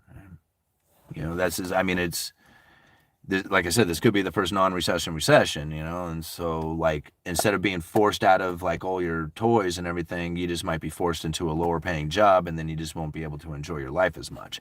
Who knows? Like, I mean, it's like I said, if you kind of take it from the idea that we've already been bailed out, and that by the end of this, we will just be feeling a great amount of pain as things start to get better. So we don't have to like face all this pain and then try and get bailouts to make us feel better about it. We feel better about it as we are experiencing the pain until we can't take it anymore, and then things start to get better. Did I say that right? That makes sense. All right. Hello, neighbor. Top of the morning. All right. Yeah, Fred Flintstone had a cheap car, but it was fun to drive. Life's too short for junk. Yeah, that's another thing to think about. Like, I mean, how much do you really want to enjoy your life with a new car? Like, if you have the money, then I don't see any. Like, once I have the money, then I'd probably buy a Camaro. But right now, I'm not even interested in a Camaro. I'm more interested in other things. But if I had the money, then yeah, I would love to drive around in a new car. I mean, I would love to look cool in a new car, All right. Yeah, the glasses are broken. Thanks, Urban X, for noticing. All right. Post poop zoomies, you're right. All right. Let's see here. You can get a Japanese import Kia truck for $3,500 if you. All right. Kai? What is that? Ki? I don't even know what that is. Asset allocation is the only way to fight this fear. Conservative, the closer the deadline. I'd rather be seen on rollerblades. Please provide a link to the top 10 banks that collapsed in 2024. Well, I don't know. Just Google it. What do you use to invest in stocks? I use Cash App, but I wasn't really like intending on using Cash App to do it. I just kind of ended up being that way because I was just Actually, what I was doing was an experiment where I was buying into stocks and I was buying into Bitcoin, dollar cost averaging both of them $50 a week, which was a lot harder than you might think to do. To But I was doing that every week for a year just for this experiment, just to see where they would end up. And I ended up sticking it out with it. So anyway, yeah, I use Cash App, but I also have like an M1 account, so I could buy stocks through M1. But really, I've been using Cash App, and it seems to be all right. It's just kind of weird to think, like Cash App for buying stocks. Anyway. Bankruptcy is fine if your assets are in protected accounts. Play the game. Stack physical precious metals, gold and silver. Silver is dirt cheap, in my opinion. Every family should have 1,000 ounces and 10 ounces of gold. Gold, silver, cryptocurrencies to a lesser extent, and pleasures of life. Take advantage of your employer match 401k, people free money. Absolutely. That is absolutely true, Danny boy. Like if there's like anything with a 401k that I am totally approving of, is that's when the employer matches your income, your contributions. Because it's free money. It's like, why wouldn't you do that? It's like somebody's like literally, here, you want this? And you're like, oh no thanks. Like, why wouldn't you take it? It's like free money, right? So yeah, absolutely. That's a smart way to go. Get it. All right, hit the like. Do your research. Physical silver in your hiding place. If it's in the bank, safety deposit box, very unsafe, or on a computer screen as an IOU form from a merchant stock trader apps, it's not yours if it exists. All right, commercial real estate is imploding. Hell yeah, brother. Mersick. All right, one second. The bad thing about silver is it's extremely heavy. If you have to bug out for wealthy, from some weather reason or something, it sucks to move. Yeah, post poop zoomies. I've heard other people say that before, and I could totally agree. Like now, unless you're talking like, I don't know, $100,000 worth of silver or something like that. And then in that case, I would probably convert a bunch of that into gold. Like, I don't, like, if you have to bug out really, really quick, you can still pack out a lot of silver fairly fast, right? Like, I mean, if you have like $1 million worth of silver, then yeah, I see what you're getting at. Like, that'd be pretty hard to, like, just bug out with. But even $100,000 worth of silver, it's like it's a lot, and it would be heavy and it would be hard to move around, but it wouldn't take you like, all day to move it, and if you had it, you know, like in ammo cans or something like that, you could probably move it fairly quickly. So keeping it when you're bugging out, that's hard because now you got to protect it there everywhere you go and stuff. So you got all kinds of other things to think about. But as far as like, because I thought about that, I was just like, man, that's a lot of weight to carry around. But really, is it? Like, is it that much? I mean, yeah, I got a silver bar right here. This is 2 ounces. It's not 2 ounces, it's 1,000 grains. It's one of the few pieces of silver that I have that's actually weighed out in grains, and it's sterling silver, if you can believe that. It's pretty cool. What is it? Provident National Bank. It's thick too. You see that? Show you the back. Yeah, and so like, it's what, $40 right there. And I think like, you had a stack of them, $400. It's like, yeah, is it that much? All right. It's just convenient how there is a business tax credit for research and development and new Green Deal get enacted 5 years later. All right. Question: does investing based on the aging distribution make sense? For example, expecting long-term facilities to fill up compared to when demand falls after customers passing? Um, Does investing based on aging distribution make sense? I think there's probably, I mean, I think there's probably investment into distribution is what you're thinking, but like as far as aging distribution, like I don't know if like investing back into like already existing distribution networks as opposed to new developing ones is the better investment to go to. I mean, I'm not sure on that fashion of things. Like I could I could imagine that with like the amount of online purchases and less need for retail distribution centers like stores, you know, then it would change the way the distribution network even works, like through warehousing and then like distribution channels to different retailers and stuff like that, where it would go from like manufacturer to warehouse and then from that warehouse individually to individual people. It takes out this whole line of like manufacturers, distributors, wholesalers, you know, other distribution parts of the distribution network within it all the way until it gets to the retail. So there's this huge supply chain that takes place. So it could be end up being very different, involvement in like how that ends up looking in the end. It could be very different. When it comes to lumber, like you're not going to be able to change that distribution network much, right? It's going to take like, you might be able to change some of the logging equipment, but pretty much the logs have to come off the hill on a truck the same way they've done it for, ever. They go to the mill, right? There's mill advancements. There's a lot more automation taking place in the mill, but still they have to saw the boards up, And then again, the distribution network is not going to be much different from the way it is now with trucks and rail, to haul the lumber around. So that distribution network doesn't change, right? I mean, it might change a little bit, but it's pretty much going to be what it was always. But the way you might go and get like a screwdriver might be different. That might change coming into the future, and then the distribution network, the way that it gets that screwdriver to the retailer, won't be the same anymore. And how that looks, who knows, man? I guess we'll have to see how that innovation takes place. All right. Question: does investing? Oh, we already read that one.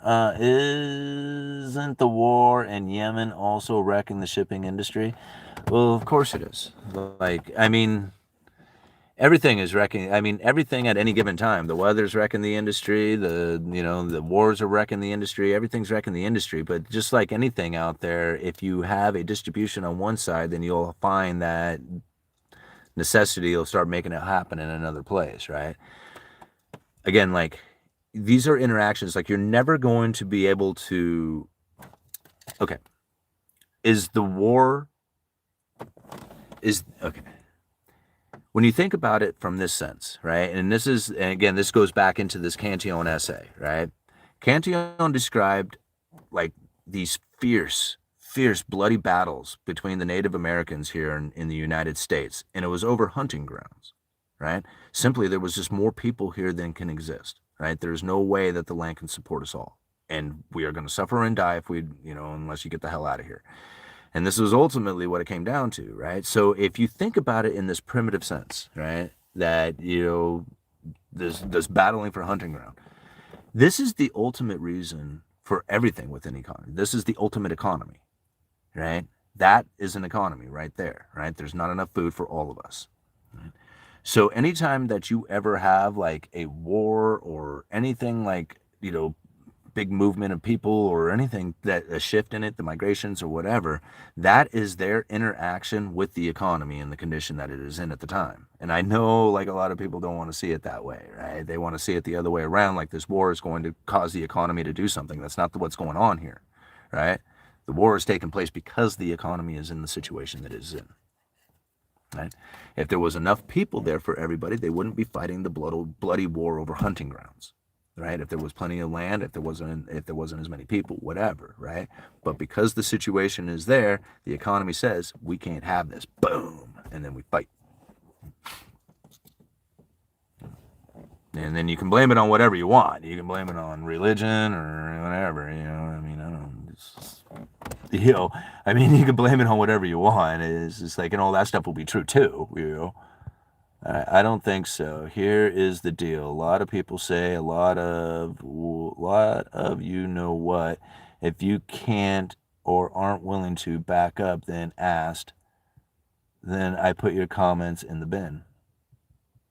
I don't know what that was all about. Okay.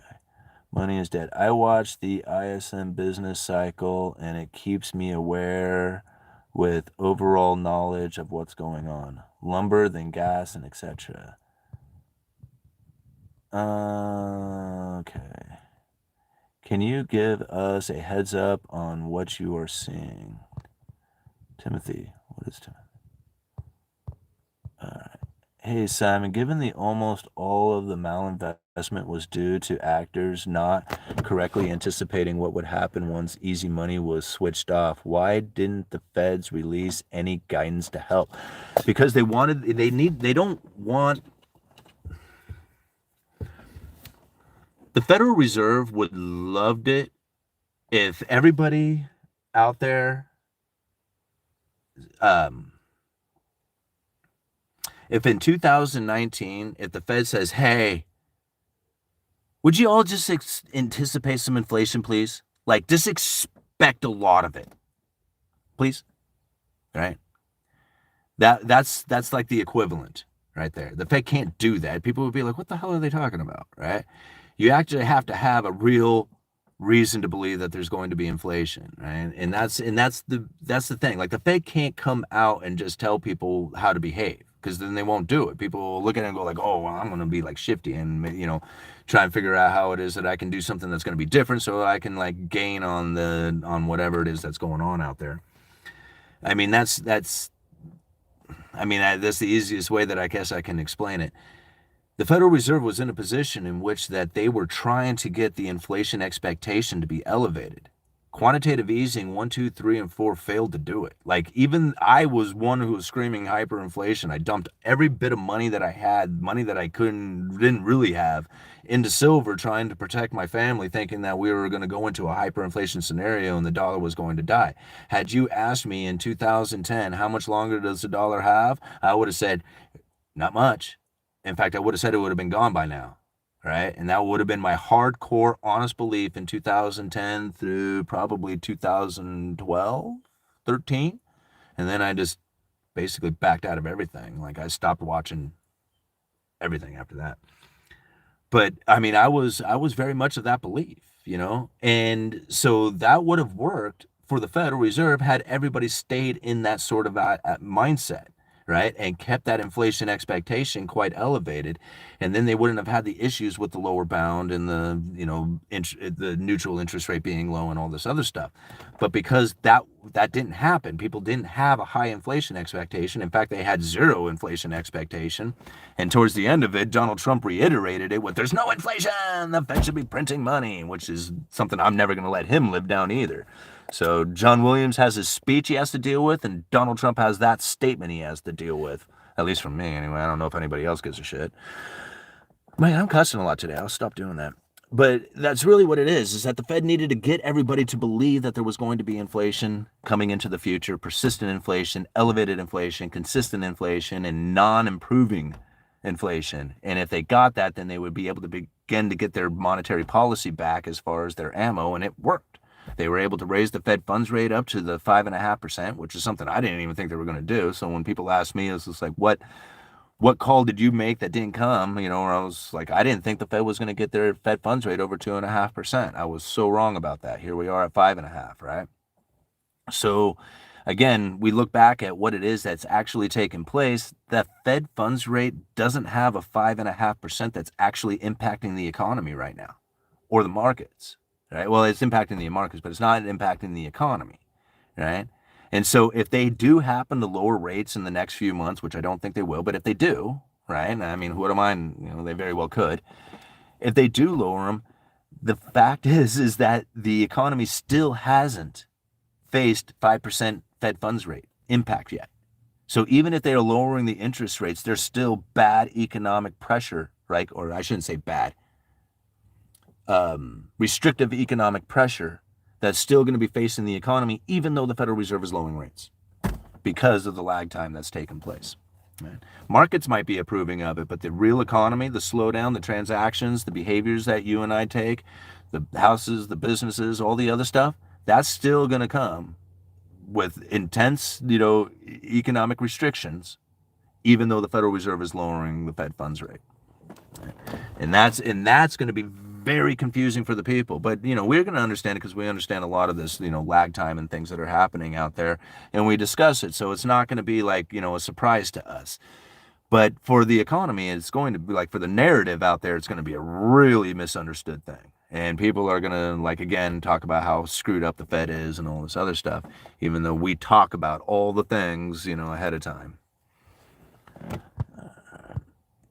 Politics can influence the economy, but the free market will always win. Yeah, the free market forces will always be there, no matter what. It's what you don't have. Like, they could have said, here's your check, don't spend it on unsustainable expansion or something. Couldn't they? Right? And that's really what it was. I mean, I just didn't understand when the narrative was out there. The mainstream media is talking about overwhelming consumer demand. And I'm like, where did that come from? Like, all of a sudden there's a manifestation of overwhelming consumer demand. Like, all of a sudden people are demanding stuff that they didn't demand yesterday. Like, how did that happen? It didn't exist. There was no such thing. It was completely fraudulent, right? There was no such thing as overwhelming consumer demand. And, and it's easily explained too, because of the orders that were going into the manufacturers. This is what they were looking at. There was an overwhelming consumer demand. But those manufacturers were getting hit with the bullwhip effect. See, the retailers were not getting the items they needed to sell. So they were sitting there with empty shelves, or even producers who were looking for their parts, right? Were sitting there without the parts they needed to assemble their products so that they could sell their thing. And so when they were placing their orders and they were being told, oh, hey, it's going to be a month late, 2 months late, they would order extra so to make sure that they had a supply. Then they were told, oh, by the way, your order 10, you're only getting 3, right? So they were being allocated again. So they ordered even more. So not only were they getting it shipped late, they were ordering extra because they thought that they were going to be allocated again so that they could get what they normally wanted. This was the overwhelming consumer demand. It was false. It didn't exist, right? And so once that product started hitting the economy now, we have these warehouses that are overloaded with stuff, retailers who aren't selling, companies that are going out of business, manufacturers who are leaving China going, we're done, we're out, right? Because there is no more new orders coming in.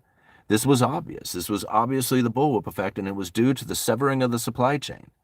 Now, the stimulus check expedited it all, right? Now, if you handed out just the stimulus check without severing the supply chain, you would have had a bit of inflation. You would have had like a nice flash in the pan, as people would have gone out there and spent that money and, probably depleted some of the inventory levels out there, but it would have quickly reestablished itself and then it wouldn't have been noticed, right? I mean, we had trouble. That was one of the problems that John Williams and Michelle Bowman and Jerome Powell and the rest of them were saying, is that there was a problem with global growth, right? They could not get growth to go anymore. And if you think about it, like, if you are a plumber in a town full of plumbers and they don't need any more plumbers there, how are you supposed to grow your business? You can't, right? But if a bunch of those plumbers go out of business first, now you got room to grow. Pretty interesting, right? So this is something to think about when all of a sudden you have all these manufacturers ramping up production and then all of a sudden the customers are not there and they go out of business. Wonder why, right? Now we got growth happening again. Well, we're going to happen again. So this is like, it's all set up. I mean, to me, there's no mistake in any of this stuff. Like, it was very systematic. Hey, I mean, we have these problems, let's solve them, And I'm not trying to say it was a good thing by any means, but what I'm saying is, like, by their own statements, they didn't screw any of this up. This is exactly what they had planned to do. All right, we're on hour and a half into this. All right, we'll go about another half an hour, and then we're going to call it quits. I'm going to go and hang out with the family for a little bit. We're going to go bowling. We did it last weekend, had a lot of fun, so we thought we would do it again this weekend. because it's raining like crazy right now and there's nothing to do outside. Okay, people treat Trump like he is the second coming of Jesus. I don't get it. I do not get it, man. I wouldn't trust them. I wouldn't trust. There's no inflation. The Fed should be printing money. God, after I heard that, I'm like, dude, bro, as if I wasn't already irritated enough. Right? As if I wasn't already irritated enough on how you stated to Alex Jones that you were going to be the most surveilling and the most warring president we had ever seen, which are two things that I feel very strong about, right? I like my privacy, and I am not somebody who appreciates war, right? And so by saying that he was going to be the most surveilling president and the most warring president and that there's no inflation and that the Fed should be printing money, I don't have any trust for that.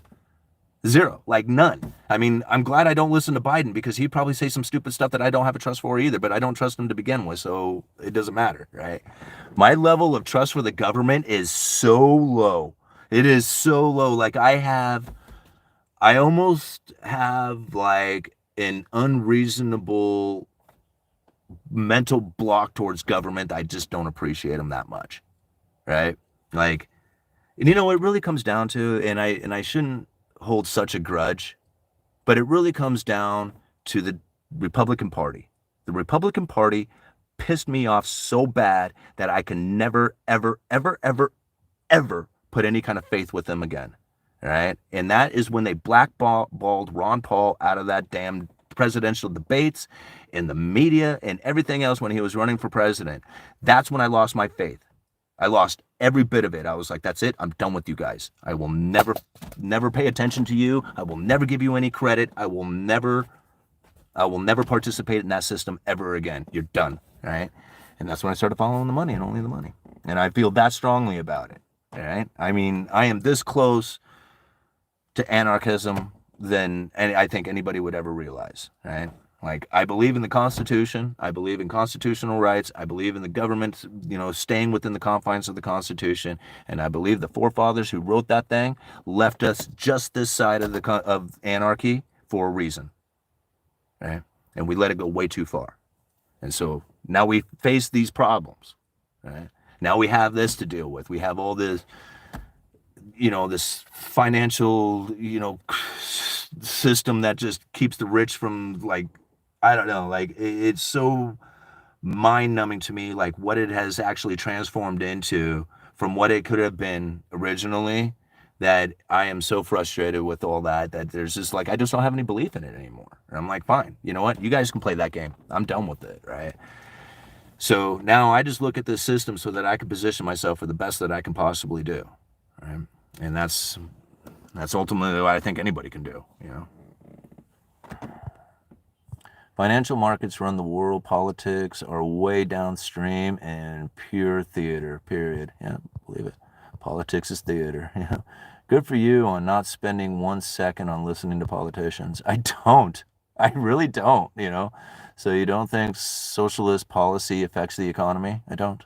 I think that the socialist parties are interacting with the economy, right? And I think the people themselves and the decisions that they make affect the economy, right? Because I think that's the real economy, is us, the people, and the decisions we make. We are organic, right? In that. Politics merely interact with that. You get enough people together and start, screaming about how we need to take the money from all these people over here so that we can distribute it over there. They would never have the ability to do it if the economy wasn't in the condition it was in, right? And that's where it comes down to. It's just like, you make decisions for yourself. If you allow that if you're like, man, my life needs to be better as soon as I get that guy into office, you're setting yourself up for failure. Yeah. That we hit record is misleading. Yeah, you're going to hit revenue records when money supply is 11 times higher than it was 10 years ago. I know the banks are the Fed, but the media owned by these guys, they could have proliferated some guidance if they wanted to. Absolutely, Brody, but I think that's exactly what they did. I think that the guidance that they had given was exactly the guidance that they wanted the people to receive. Like, I think there was no mistake whatsoever within the Federal Reserve's attempts and every statement and every press release, everything that they have done was absolutely done with a pinpoint intention to create the narrative, to create the mindset, to create the position in which that the people would then believe the situation that was at hand. Like, I mean, that is my very, very much my firm belief on this. It's because they ran out of monetary policy. Like, they needed job owning to be their main policy tool. And so therefore, if they were to be in any kind of truthful statement saying, oh man, well, here's the case. We got a really low inflation expectation because you guys just don't believe that there's going to be enough inflation coming. So we really need you guys to start thinking that there's going to be more inflation in order to achieve the inflation scenario that we need in order to get the neutral interest rates to rise so that we can get our monetary policy and the Fed funds rate up to a certain level. Like, to explain all this to the people, it never would have worked. It never would have worked. In fact, to explain how the Federal Reserve works to the people themselves, I believe the concept of the whole financial system would collapse. It's the fact that they work in secrecy, in not even so much secrecy. It's more of like they work in confusion because people don't understand how it is that they operate or what their intentions are, or or they just listen to all these other economists who just, babble on about them and stuff. I think that cloud gives them that ability to then be able to operate the way they do, right? That operating in that cloud of confusion, because if people truly understood it, then it would fail. Like, I mean, Henry Ford stated it, right? It's better that the people don't know how the system works, because if it did, there would be a revolution by Monday or by tomorrow or whatever, right? By morning. I believe that to be, I wholeheartedly believe that. Like, the only way the system is operating is because nobody understands how it works. All right. What else do we need to cover? We need to cover Gresham's Law and, like, Triffin's Dilemma. How do we get into that? All right. Or maybe, I mean, not to, to naysay what you're saying there, Brody, because, I mean, very ultimately what you're saying is right. Like, I mean, the Federal Reserve could go out there and, pretty much put any narrative they want into the system.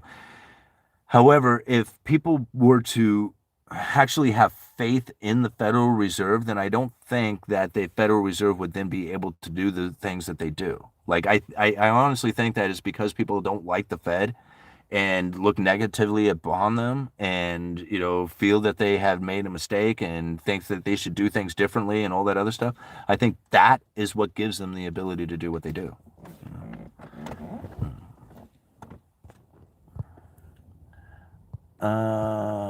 Capitalism is the only way. In my opinion, it's the only way. I mean, it's not the greatest way. I mean, maybe it is the greatest way. I'm not saying it's a perfect way. That's what I should say. Right? Because, like, there is no such thing as perfect. Nothing's ever going to be perfect. But when it comes to having the best, most efficient products delivered at the best price to the people in a way that they truly want, I think there's no better system than capitalism. Free market capitalism is the only way to do it. Everything else is going to be taken away from somebody, and, like, you can work as hard as you want, but this person is going to call you a monopolist, and then you lose half of everything that you have worked for, because you positioned yourself appropriately to do it, right? I mean, socialism is literally, like, when you think about it economically, it is like literally the governor of free market. Right? It's just like, you can't have free market taking over. I mean, no, can't have any of that. So we got to take control over that. And control is an illusion. And then you end up with issues, major ones from it. Let's see here. I appreciate the single arm glasses. I've got mine on too. Hey, they're only readers, right? That's right, they're only readers, man. All right, I do the same thing. All right. I agree. Cost of owning, prices are too high. Rent cheaper due to renting from someone that bought low and can pass on the savings to you. Set aside as much cash as possible. Next crash. Simon, love your channel. Well, thank you. Is that Heidi? Thank you very much for being here. I saw a recent study that said it would cost $2.55 to increase GDP by $1. Dollar store has good reading, $2. I really appreciate your authenticity, Simon. You are the only pundit I actually trust. Well, thank you, Brody. And I'm not, I'm not trying to be like, brash or anything like that, or when I speak, but this is exactly the way I feel. I'm not trying to cover anything up. I'm not trying to make it so that I can say stuff that I think people are going to be entertained by or watch. I mean, I hope you're entertained by it, but I'm not going to say things that are just going to be like appeasing to the viewers or something like that. I'm really going to tell you the way I feel and how I feel about it. And including like if it's going against somebody else's, what they are saying out there. I mean, this is me. This is the way I feel. This is how I see it. And I'm not going to deliver it any other way, So I appreciate it, Brody. I mean, I appreciate how you appreciate the authenticity of it, because that's the only thing I got, right? I mean, I don't have like some family of wealth that I came from. I don't have some major businesses that I've, made or anything like that.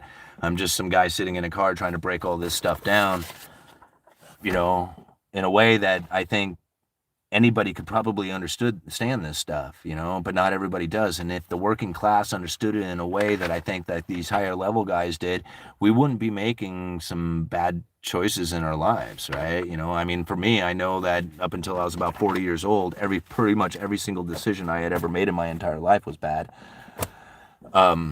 I feel like I'm doing much better now, and so, I got a lot of lost ground to make up for, in time and stuff like that. But, once you start on this path, I just don't think that there is any backing up from it. Once you see it, you can't unsee it. Like, that's it. Like, once you see it, you can't unsee it. And that's very much the way I believe on this. Right on. We got 191 people watching right now. This is a lot of fun. 191 people. We're at 136 likes. Let's get it up to 180 likes. All right, join the UE membership, next level info. Yes, thank you, David, for bringing that up. Yes, please do join the membership if you haven't become a member of the UE channel yet. It's $1 a month. It's only $1 to you, but it's everything to me. And I break down some of these speeches. I get into some really deep topics, and we read all the comments and we answer all the questions within it. Go and check out some of the live streams that I did. Just the recent one, what was it, on Thursday that we had done? And we were talking Michelle Bowman's speech, breaking that down word for word, every word in it. And I tell you, man, once you're done reading through one of these speeches and you break it all down, you really get a feel for how the voting members of the FOMC are feeling about it. And remember, there's like 12 of these people. John Williams, Jerome Powell, they're the two popular ones. Michelle Bowman's fairly popular too, but there's, 9 other people who are on this panel of this board of members who vote on monetary policy. And so we're going to break down Michael Barr's speech. And Michael Barr has a very much different kind of view than Michelle Bowman did when it comes to where the interest rates should be. I mean, he's one who is of the belief that interest rates should come down and come down fairly quickly. And so we're going to break down his speech and get his understanding of what it is that he feels is taking place within the economy. And like I said, it's different from Michelle Bowman's, but they're both voting members of the FOMC. So I think if you really want to know how this next, round of Fed meeting is going to go, it's probably best to read some of these guys, some of the speeches and, writings coming from the voting members to understand what it is that's really coming. So anyway, if you really want to know what's going, join the live stream tonight. That'll take place probably around 5 o'clock, I'm guessing. I'll put a link down in the description of this video once I upload it. But like I said, it's $1 a month, but it's, everything to me, and I put a lot of work into trying to bring a lot of information to you guys. I appreciate that. Okay, John, let's see here. You will go far, true homesman. True honest man? Is that what it was trying to say? This is so rare. Well, thank you. All right, sponsor precious metal dealers because it'll help people, especially later on. And I have done some gold miners. I've done some special precious metal stuff. It's the sponsorship itself. It's not necessarily the the sponsor, right? Which is, I mean, a big deal to me, but it's this sponsorship itself. And that's really where I'm just not feeling comfortable with it. Like I should just get over it, and go for the money and do it, which I've tried. I tried to just get over it and just go for it, but I just feel like hell. Like it just doesn't feel right to me. The channel feels right. The membership feels really right. Like that feels inspirational. Like I feel inspired by doing that. I am motivated. I want to do it. I can't wait to do it. It's like exciting for me. So I love promoting it. Like I love every time I fire it up and I see that it's like, 300 members, 320 members, 323 members. I'm like, every time I see it, it's just like, yes, that is awesome. And that's what we're up to, like 323 members or something like to the channel. And that's amazing. Like I would love to see that up to a point where I wouldn't have to think about like YouTube ad revenue. I wouldn't have to think about my job. All I'd have to think about is bringing you guys all the information that you need. So in order to make the best decisions for yourself, just like I'm trying to do. And, that's the way I feel like is the most appropriate way to do it. And if it's $1 at a time with these members, then that's the way I'm going to do it. Cause I don't want it to cost you anything, right? I mean, $1 a month, doesn't that, I mean, it's inconsequential to you, right? I mean, I'm not saying like $1 isn't important. $1 is important to everybody. But think about that. That's $12 a year, right? $120 a decade, $480 for 40 years of daily information coming from me, where I am putting out as much as I possibly can that is not only different, but straight from the Fed itself and from these, policy makers.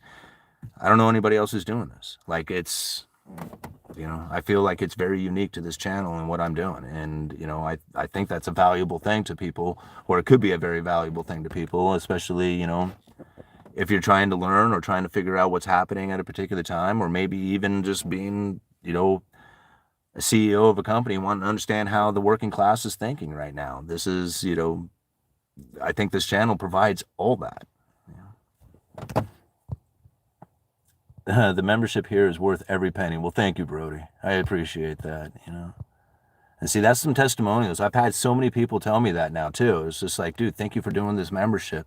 And it is not much different from doing these live streams like right now. Like I'm able to get through a lot of these comments, but sometimes these live streams, I'm not able to get through all the comments, and I'm not able to answer all these questions and stuff. And that's where you find the value within those memberships. And it's not just me, the people within the memberships and the membership themselves, the community, when you ask them questions, they answer really honestly, and they're incredibly informative too. So it's like, it's nothing but like the best of the best, and it was pretty easy to do. Like I didn't even really think about like how $1 a month could just like create such a neat, creative, informative group, and it's like it's exciting for me, All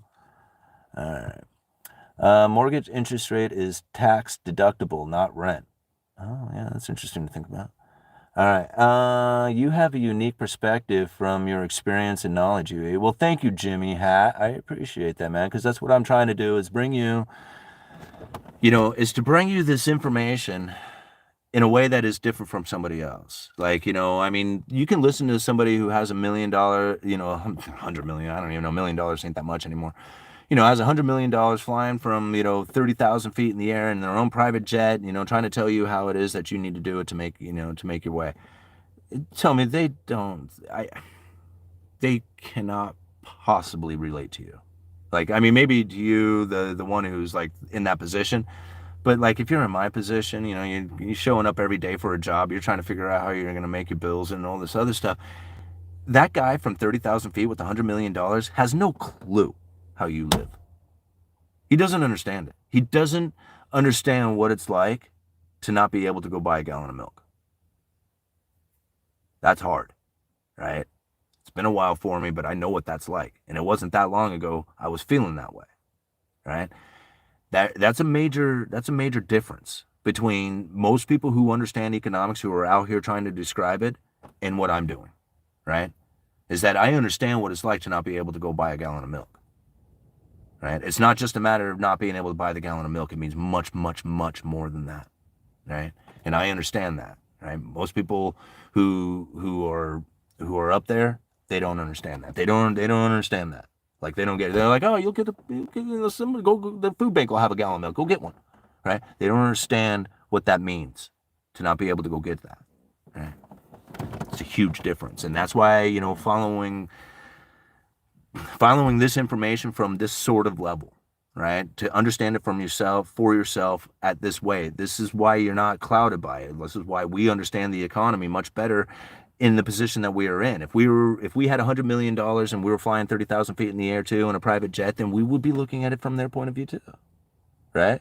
I mean, we would have their exact same point of view, but we're not there. Like I'm not there, I mean, I've hung out with these guys, I mean, I've been to the Rebel Capitalist and cruised around with a lot of these dudes and stuff like that. And they're nice. Like they are, and a lot of them came from positions like we are in. So they have related to it in the past.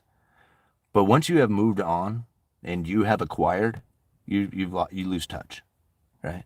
Even just the brief amount of time in which that I felt like I had a decent amount of money coming in and stuff like that, I felt like I was getting disconnected, right?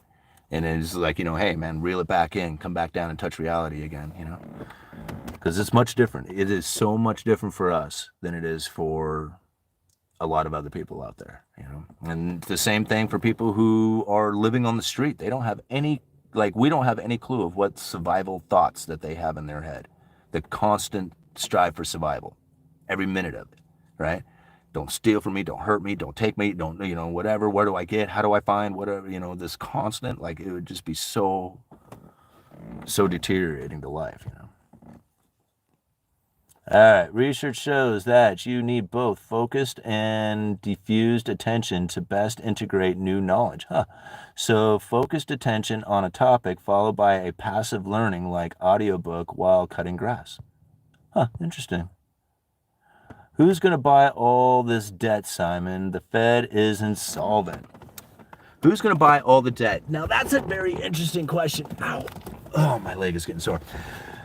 Somebody said something about that the other day. So I looked up, I think I got a link for it. Maybe I'll put it in the description of this video. What was the other link I needed to put in here? Shit, I already forgot. Treasury holdings by foreign nations, I think is what I put into the Google search, right? And I came up with, I believe it was a year-long spreadsheet of the holdings of the top 10 nations out there of treasury holdings. And it wasn't I think it was, I don't know, maybe 4 months behind from today. So it was 4 months old. Right. And anyway, I just I look and I could see where these nations, Brazil and Japan and all these other nations, some of them, you could see where the fluctuations of U.S. treasuries, at one point it was a lot higher than it is, right? So they're getting out of these treasuries and sometimes they're getting into treasuries, but you can see the fluctuations within it, right? And so as I'm going through the list, and I'm just go all the way to the most recent month that was on the spreadsheet, and I'm going down, and it looks like, yeah, a lot of these nations have gotten out of U.S. treasuries. They had more previously than they do now. But some of them had more than they did previously. So I went all the way down to the very bottom and said all combined, all the nations combined. And right now, there is more nations holding U.S. treasuries now than there was the previous months. Right? Now, granted, there are a lot of nations who are getting out of U.S. treasuries, but I have to think, why are they selling the U.S. treasuries? Because that's the easiest way to get dollars. They're not trying to get out of treasuries, they're trying to get in dollars. And a great example of this, or evidence of this, is just type in any one of the BRICS nations. I don't care, Brazil, Russia, no, maybe not Russia. Brazil, India, China, South Africa, any one of these nations. Type in Brazil, US dollar denominated debt. Type in India, US dollar denominated debt. Type in South Africa, US dollar denominated debt. And you know what you're going to find? All these nations are taking out dollar denominated debt. They are getting dollars and issuing out bonds that are due in US dollars. So when I hear about who's going to be buying all this debt, I think the world is already still buying all this debt, right? People get nervous about their own sovereign nations when they get nervous about the stock market, when they get nervous about real estate, when they're nervous and nervous and nervous, there's two places they go: the US dollar and gold, right? And so this is where the milkshake theory really starts to kick into play. Is because if you're worried about your own sovereign nation and you're not wanting to buy gold, there's really no other place to go but to get into the dollar. And really, are you going to hold dollars, or are you going to hold US dollar denominated debt, which will pay you an interest on your dollars? You see where I'm kind of getting at? When you find that nations are getting out of US treasuries, think about the liquidity of that nation and whether or not they're trying to get out of US treasuries or trying to get into cash, trying to get a hold of the dollars, because that's what I think is really happening. And now here's something else that's interesting. It's just like, so everybody kind of just assumes that the Federal Reserve is going to be the buyer of US treasuries. Like, this straight up assume, just because of all the quantitative easing and everything else that they have ever done, they just assume that that's it. The Fed buys US treasuries and nobody else does. That's simply just not the truth, right? And now when you have this is another thing to think about, okay? So many working parts. All right, here's another thing to think about. When you have a slowdown, a contraction in global transactions that are taking place, right? Global recession, right? There's slowdown in global transactions. Those transactions typically, right? Not always, especially now with the BRICS nations, but typically would be done in US dollars, right? This is how world trade is done. The dollar is the world reserve currency. Now, these nations, yes, they are using dollars, but a lot of times they're not really using dollars. They're using US treasuries as if they were dollars, right? Because it would be accepted like it's a dollar, right? Almost as good as a dollar, but it pays a little bit of interest to it too. So US treasuries get used as if they're dollars. Well, if there's less transactions taking place out there, then you have less need for US treasuries. You see? Another reason why there's a slowdown in the amount of demand for US treasuries out there. Excuse me. So it's not just the Fed who's the only buyer of these things. And here's another thing to throw in there, right? Something to think about. The Fed has the authority, and this is just something that doesn't really have anything to do with what we were talking about, but just because it just popped in my head, I just want to say it. But the Fed has the authority to buy a foreign nation's debt. What would that look like? I don't know of any time that they've actually gone into hey, we are buying the debt of a foreign nation.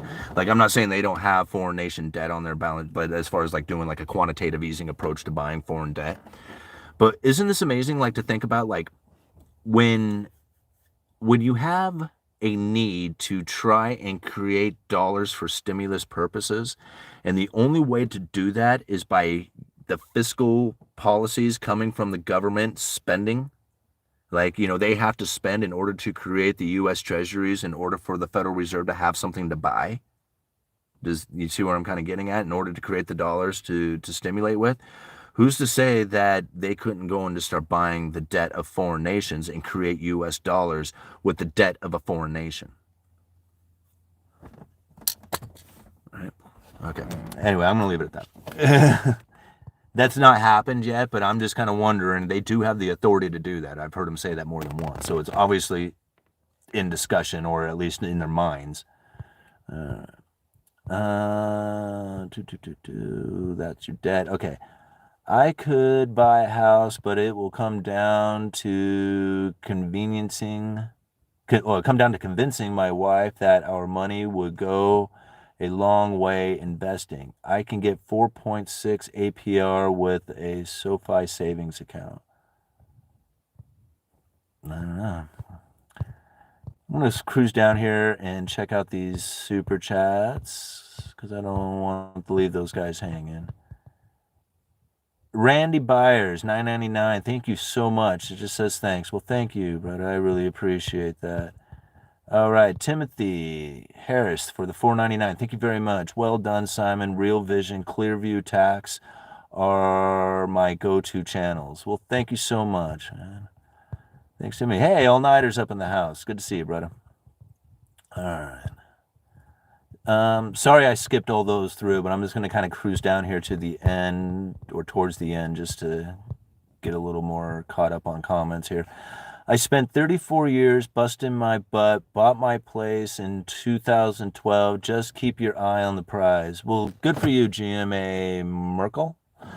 That's really what it comes down to. It's just like, you have to craft it, right? You have to craft everything, just like building a piece of furniture or a house or anything else out there. It's all a matter of building it. Like, you know, I've never really thought about working out. Like, I worked in the lumber yard my entire life. I work construction, it's just like I'm constantly lifting stuff all day long. Like, the last thing I'm going to do is go work out, right? That's like not even on my mind. But I heard somebody talk about it. It was just like, man, it's taken a while to finally craft this body. And I thought to myself, and I thought, man, that's kind of like, chiseled you out or something, whatever. But no, that's really the way they thought about it. It was just like, no, I had to, put the pieces together to make this thing happen, to build, to do this. And I thought about it, I was like, well, I was just in an industry that just kind of kept me in decent shape, I guess. I didn't really think about it having to actually like build it, like build this thing up, right? But even they say it all the time, bodybuilding, right? But that's really what it is. And it doesn't matter whether it's working out or building a stock portfolio or building a business or building a YouTube channel or building a relationship with somebody or anything else. It's all a matter of crafting, right? It's like putting the pieces together. And because nothing just, some stuff just naturally occurs, I guess. But, for the most part, you have to go at it with intent, and make it happen, make things happen in your life.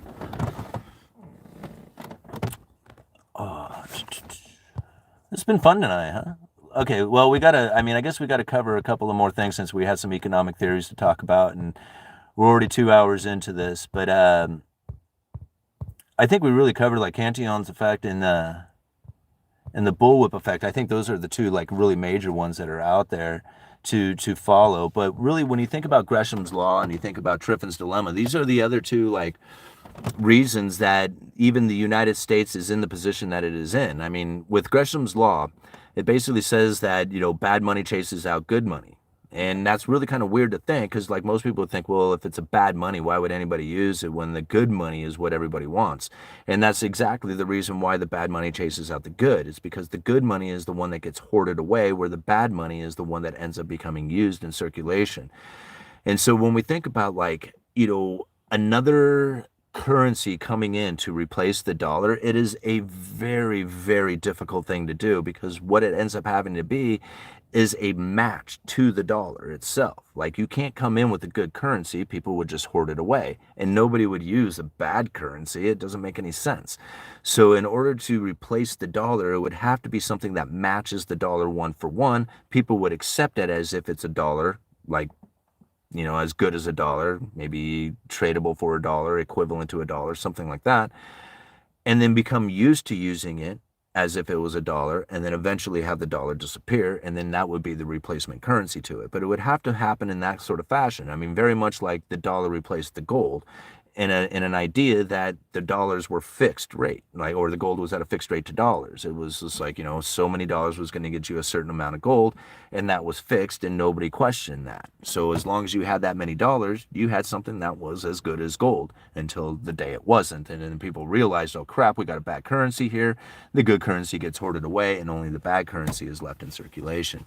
So understanding Gresham's law is really critical to the economy as well, just to understand that you're not going to have a replacement to the dollar just simply, just happen. Like, the dollar is just like the disappearing of the dollar just by, like one day you just wake up and it's gone. It's possible, yes. And I mean, has it, things like that happen and occurred? Yes. And when it does happen quickly, it does happen very quickly. But the signs of that actually taking place, to me, are so far off. Like, it's not really even like in the realms of possibilities yet. Again, like, when it does happen, it'll happen quite fast, and most people won't even know how to position themselves or move or even respond to anything like that, and they'll get, devastated, quite bad. But again, like, how far out that is like, it's a ways, and I don't see it coming. The other law, it's not really law, it's an economic, theory or whatever, is Triffin's dilemma. And that's also like kind of goes in with Cantillon effect as well. And that Triffin's dilemma was, how do you get those dollars out to the world? Like, if you are the world reserve currency and there is a demand for dollars, how do you get those dollars out there? Like, in order to like if you were a manufacturer and you're selling stuff, well, you're getting money in, right? Well, if you're getting money in, then you can't be the supplier of the dollars out there because you can't get the dollars out as you're getting money in. So this is really where like the United States has a very unique position. In order to provide the world with this world reserve currency, they have to go into massive deficit trade, right? And so that you import a hell of a lot more than you export. And when you import, I just kind of lost touch there. You export dollars, and by exporting those dollars, you can provide the world with the dollars that they need in order to facilitate those trades. And so this is really where I think another nation stepping up to replace the dollar, Triffin's dilemma kind of pretty much prevents it from happening, because most nations are not going to be willing to take on that sort of deficit trade in order to provide the world with the dollars or the currency that they would be needing. And most countries aren't willing to go into that sort of debt to do it. The United States is. So between like Triffin's dilemma, Gresham's law, the bullwhip effect, and Cantillon's effect, once you have put all those pieces together and really like try to like, internalize them to recognize it when it's taking place within the economy at any given moment, you can really like see how like politics are really not the reasonings behind a lot of stuff, and that these economic forces are occurring regardless of the wars and the actions and the, and the interpretations coming from other economists and stuff out there. Anyway, I hope you guys enjoyed today's live stream. It was a lot of fun being out here. Thank you so much for those super chats. It's very supportive of you to help out with the channel like that. Please join the channel. There's a link down in the description, the membership to the live stream. We're going to cover that tonight, or cover Michael Barr's speech tonight on monetary policy to get his views, which are much different from Michelle Bowman's, and so that we have a little bit better understanding of how the FOMC is going to be voting. Thank you guys. This has been a lot of fun, and Uneducated Economist. You guys let me know.